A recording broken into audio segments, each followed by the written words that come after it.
this program, and we're the place on campus where students can come to ask money questions, get help with money challenges because college students have those. And so we do what we can to help you with all kinds of different things that you might be interested in learning about, and to also dealing with the unplanned, urgent situations that you might experience with your money. Well, we will go ahead and get started with our presentation then. Okay, and I'm in charge of the slides, and I'm already slacking on the job here. Hold on a second. Ta-da! All right, so our agenda today will be going over the cost of participation, so creating a budget for your program and really thinking through that budget. Not only the budget that's created through the program provider, but also your own personal budget. And then we'll be thinking through how to cover the costs for your program with regards to financial aid and personal funds. And then we'll be going over tips and resources at the end and how to control and save on your expenses. So that's our agenda for the session. So the cost of participation. So different programs have different costs. This is really important to stress. So as you're investigating a study abroad program or away program for yourself, it's important to look at the program costs for the program that you're specifically considering. You can find the estimated total cost of participation for your program on the Global Learning Portal, and the Global Learning Portal is accessed through the globallearning.ucsc.edu link that's here. And each program has the program costs listed on the program brochure page. So financial aid is based on the posted cost and may not cover actual expenses. So that means that on the program budget that's listed, um, there are different categories that cover your program expenses, your estimated out-of-pocket expenses, and your course fee expenses. And so that is essentially put together to put together your financial aid package. However, there may be other costs that aren't taken into account with that, and we'll be going over that today in this presentation. For example, if you have to pay rent while you're abroad, or if you have to continue to pay for other expenses while you're abroad. So you may need additional funds.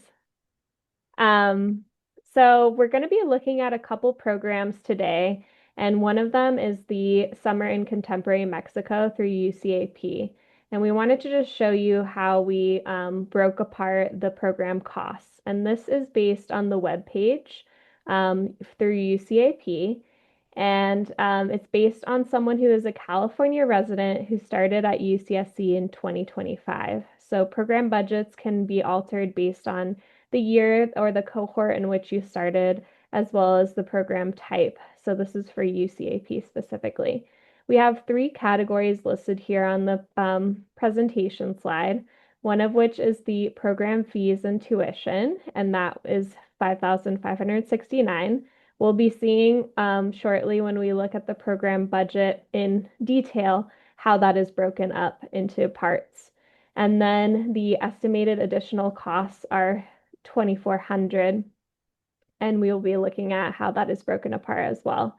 And then we have the total estimated cost, which is $7,969. Financial aid takes all of these categories into account when they're putting together your financial aid package, as I mentioned before.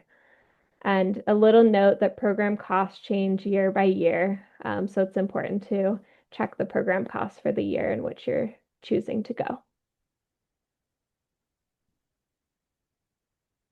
All right. So, as I mentioned before, costs vary by program. They also vary based on which quarter you're going to be studying abroad or away, and they may be covered by financial aid. So, these are some things that are covered by the program fees, tuition, and estimated costs. They for UCAP in specific. So, they cover the UC tuition, UCAP fees, campus fees, pre-departure expenses, incidentals, books and transportation, housing and meals, airfare, and international insurance. It's important to check the program brochure to know what is fully covered by the program fees, tuition, and estimated costs.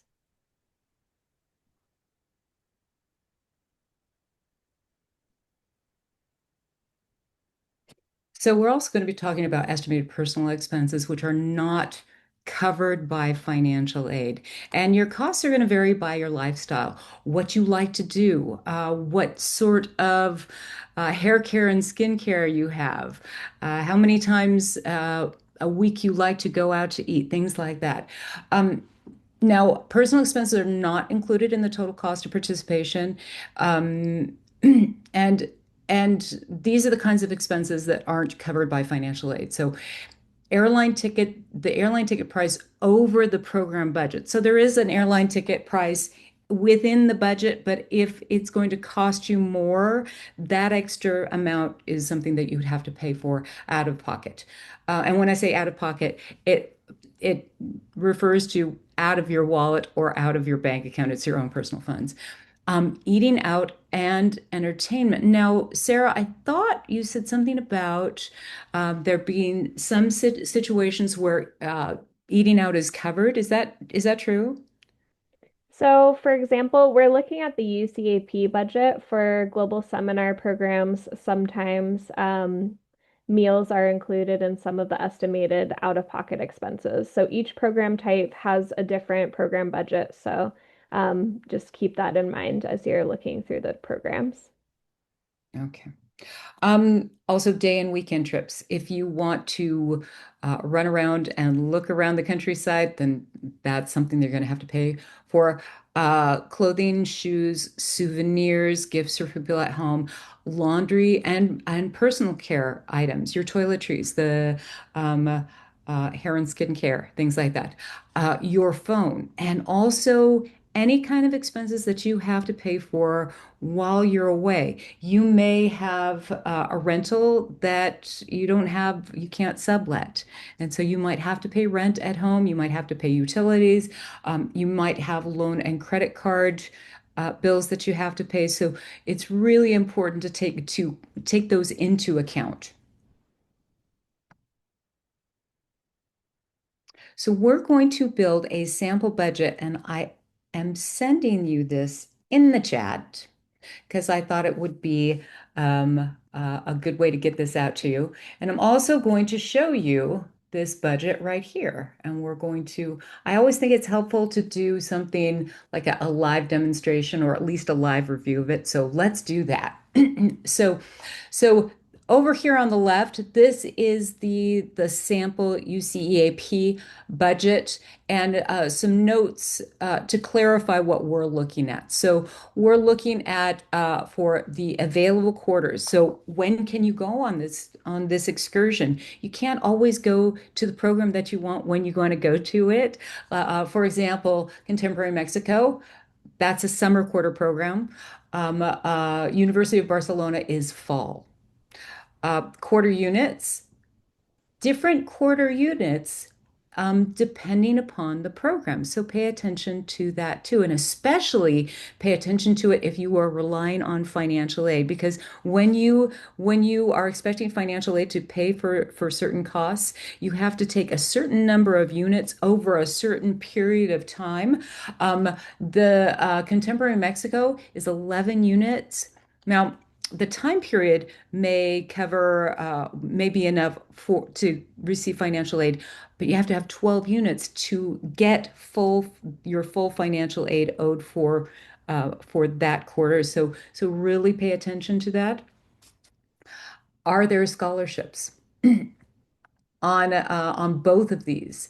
There is something called the Gilman Scholarship that Pell Grant recipients can apply for. And it's a good idea to take a look and see what other scholarships may be available for your particular program. But please note, again, if you are relying on financial aid and you receive additional scholarships, that's not necessarily extra money. The financial aid that you are approved for is the top amount you can get. Um, if extra money is added to your financial aid, previously approved funds may be moved out of your package to leave room for the new funds. This is kind of hard to do without a visual. Um, we'll see what we can do later if any of you have questions. UC tuition, different prices for different programs. But again, these program costs may be are covered or could be covered by your financial aid, depending upon how much financial aid you are actually receiving. UC EAP fees, these are pretty close, but again, they can vary. And campus fees. Now, I have not received, I'm trying to get some information on whether or not you would be charged student services fees. So student services fees are fees for things like your student ID card and access to email and access to IT support and things like that. And usually those costs are carried are charged per quarter, but nobody seems to know whether you're going to be charged them for them in your program. So I'm still trying to figure that out. And hopefully I can get an answer for you all by the time these budgets are, by the time you're ready to go on your program. Um, um, Pre-departure expenses. Now, these are kind of the ones that might sneak up on you. They're things like the cost of your passport and the photos, and your student visitor visa, and a health clearance. Um, a variety of different things can come up. So it's a good idea to investigate what those might be. Incidentals, books, and transportation. Um, I want you to notice the difference in cost here. $200 in the Contemporary Mexico, but also $900 at University of Barcelona. So the big differences in costs here. Also, housing, meals. Um, Inexpensive in Mexico. Not so much in Spain. So watch that too. And then airfare.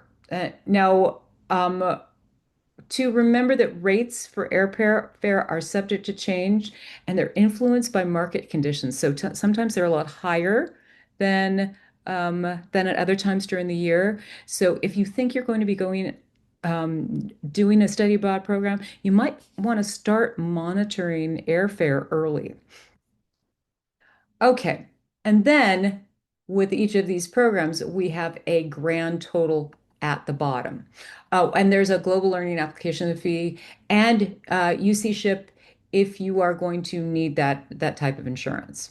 And it's very important to have health insurance wherever you go. Although in some countries, there is where they have healthcare for all, you might have a very different experience than you would in the United States.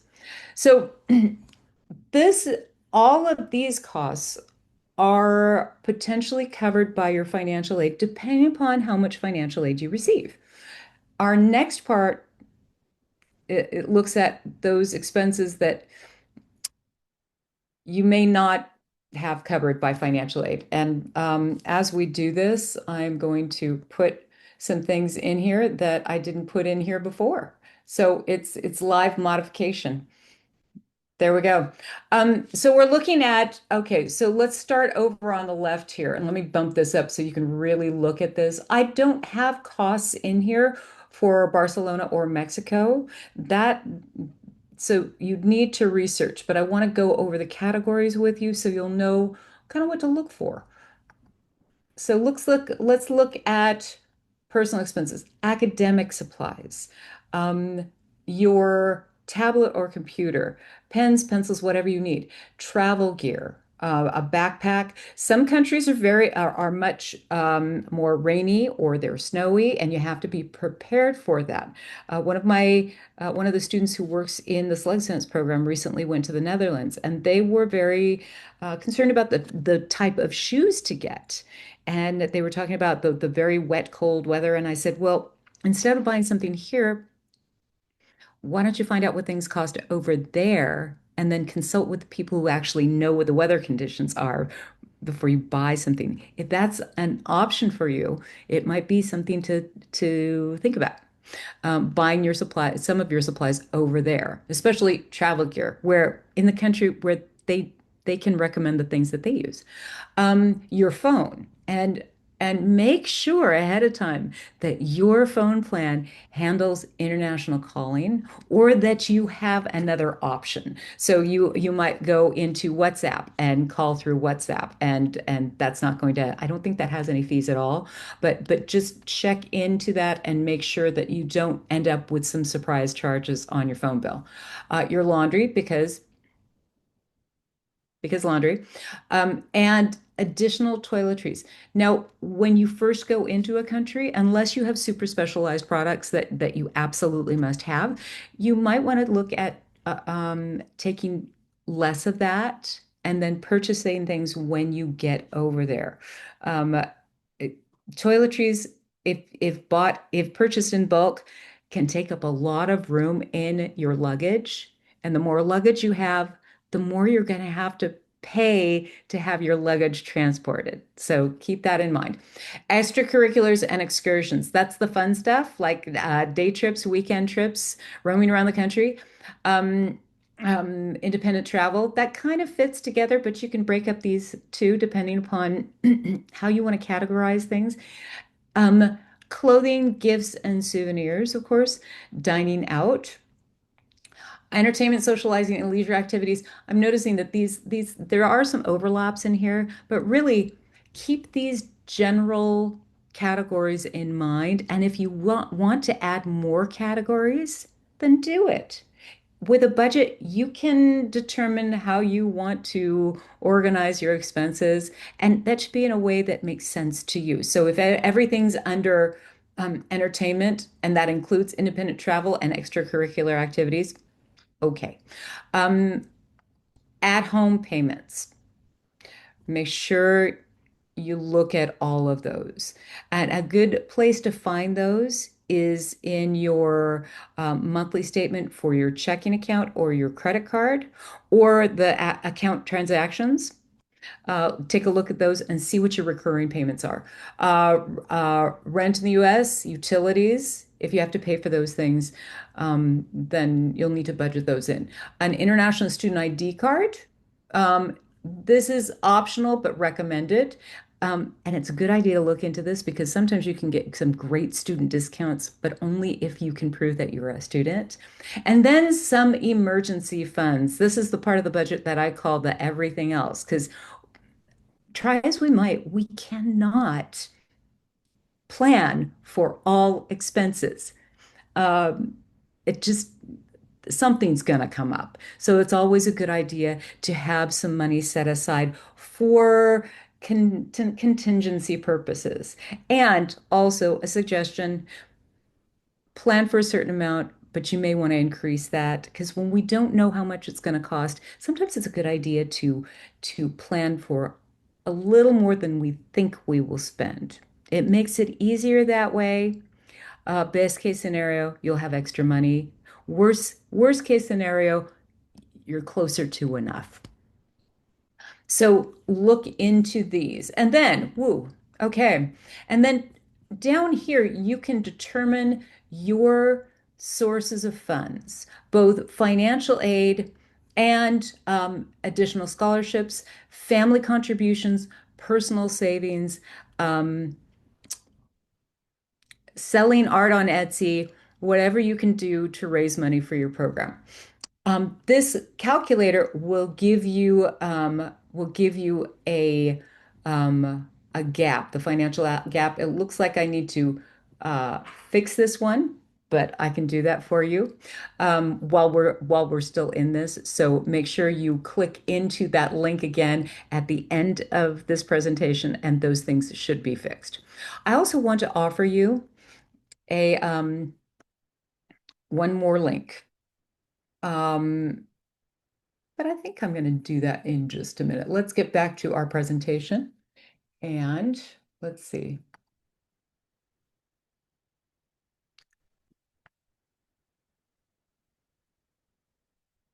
Okay. So we built our sample budget, kind of. I just showed you on the tool. Now, let's talk a little bit more about covering the cost. So, your financial aid package will be proportionally redesigned to meet the program costs for whatever quarter you're in. And what that means is the financial aid package will be redesigned to cover the program costs of your particular study abroad adventure. Now, summer financial aid may be limited, and it's a good idea to use the financial aid estimator calculator starting in January.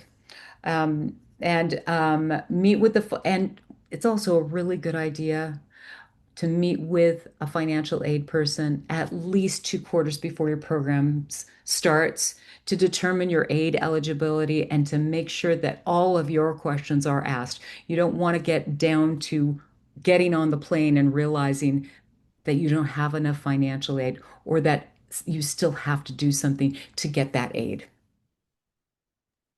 And a quick note about the financial aid estimate calculator that's available for the academic year programs as well. So fall quarter, winter quarter, and spring or year. Yeah, so that's up on our website under financial aid. Okay. Um, uh, Review the scholarships webpage for relevant scholarships, and that's also on your website, correct, Sarah? Excellent. So globallearning.ucsc.edu slash finances slash GL dash scholarships. Now, again, scholarships can change your financial aid package. So if you're planning to get scholarships, meet with a financial aid advisor, let them know that's your plan, and then talk to them about how your financial aid package may be adjusted. Um, you may, you know, you may also want to think about working part-time during the summer, during breaks, asking family or friends for support, doing a GoFundMe, um, and literally, like I said, if you're an artist, sell your art. Think of different ways to be entrepreneurial so that you can make a little extra money, put it aside, and that extra money can help you afford a little bit more and create more choices for you when you study abroad. It's what my dad used to say. He used to say that education and money give us choices. The more we have of either, the more choices that we have. So Sarah is going to go over Yeah, our so first set of tips to help you afford this stuff. yeah. So these are some tips that we came up with about affording your program. So number one, most important, start saving and fundraising now. So make sure that you're working towards your goal of saving money. The more you have a clear idea of the budget that you need to provide for your program, the more you're able to create a concrete plan, whether it's using the financial aid estimate calculator and gaining more information that way, applying to scholarships, or seeking out other opportunities to save and fundraise through part-time work or through family contributions. Number two, consider choosing a lower cost program. So the program that we highlighted, the Contemporary Mexico program, is one of the more affordable programs, and we wanted to showcase that. There are other programs as well that are more affordable, so I would highly suggest looking through the costs for each program and finding a low cost program, knowing that there are additional expenses that you need to consider.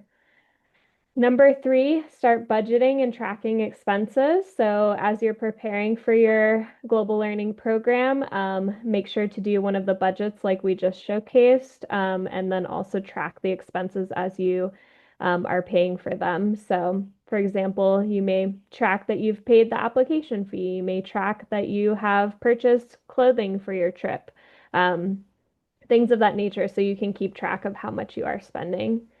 And then number four, research the cost of living in your host country. So, as Tiffany had mentioned, in looking between Barcelona and Mexico, there's a difference of cost of living for those two locations. And so, it's important to research that as you're considering which program you would like to live in for a period of time. And then number five, you can make a specific budget for living in that host country. So as you research more information about the cost of things there, whether it's meals or it's toiletries or laundry or various things, you can have a more educated understanding of how much it will cost to live in that country for that period of time. And more. And some of these are repeats. Number six, meet with a financial aid uh, representative at least 2 quarters before you plan to leave, just so you can make sure you know everything that you need to do. Apply for outside scholarships early. And that little asterisk is a reminder to me to tell you once again that financial aid can change when you get outside scholarships. Shop for airline tickets early. And compare prices between different airline carriers. You can also set alerts to find out when prices drop. I would not recommend going through Expedia or anything like that because they charge an extra fee, and you don't need to pay that because you're already paying enough. But go to the directly to the different airlines. Go online and find out who who offers the least expensive. Also, though, look at the amount of time that you're going to spend in the air. Because if you have a 3 day layover somewhere in the middle of your airline trip, then that's going to cost a little bit more. Direct flights, if you can get them, are great. Late night flights, so you're flying through the night, those also tend to have some discounts to them because um, people don't sleep on planes very well. But you might. Also, connect with students who have studied abroad and find out what they experience. Get some advice from them. And also, number 10, ask for help with planning right now. Global Learning and Slug Sense are here for you. We want to help make this a true adventure that you enjoy and reduce the money stress that you might otherwise be feeling. Oh, so these are three resources that I thought maybe help. The first one I love. It's called Creative Ways to Finance Study Abroad. It's from a website called drexel.edu. It's a great resource. Check it out if you can. Also, 21 ideas for paying for study abroad. Some good ideas, some that we've covered and some that we haven't. And Secrets to Study Abroad When You're Broke. I put that one in more for the title because some of the tips are repeats, but that's all right. And one last slide. If you need help, again, we're here for you. Slug Sense Financial Wellness Program and the Global Learning Program both have tools and resources that can help you plan for your